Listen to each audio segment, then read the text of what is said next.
முயங்கல்தரிப்பட்ட auto ஸ்டாண்ட்லேருந்து பேசுகிறோம். என் பேர் செல்வகுமார். எம்எல்ஏ வந்து நல்லா தான் செஞ்சிட்ருக்காரு. தீபாவளி, பொங்கலுக்கு, ஆயுத பூஜைக்கு எல்லாம் யூனிஃபார்ம் கரெக்டாக கொடுத்துட்றாங்க.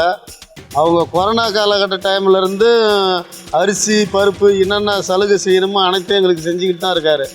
எந்த மாதிரியும் குறை சொல்கிறதுக்கு எதுவும் கிடையாது. சூப்பர், ரொம்ப க்ளோஸாக இருக்கிறாரு. அப்புறம் அண்ணன் தம்பி மாரியே க்ளோஸாக இருக்காரு. நல்லா இருக்காரு. நல்லா வந்து ஸ்டாண்டுக்குன்னு ஏதாவது ஒரு பிரச்சனைனா உடனே செய்கிறாங்க. 2026 முயங்கல்தரிப்பட்டில் 26 ஆட்டோ ஓடுது. 26 ஆட்டோவோட குடும்பம் பூராமே எல்லாம் உதயசூரியனுக்கு தான். அதுவும் வசந்தி அண்ணா வந்தால் அது எதுவுமே மாற்றமே கிடையாது. அவருக்கு தான் கன்ஃபார்ம் ஓட்டு. வேறு எதுவும் மாற்றி போட மாட்டோம்.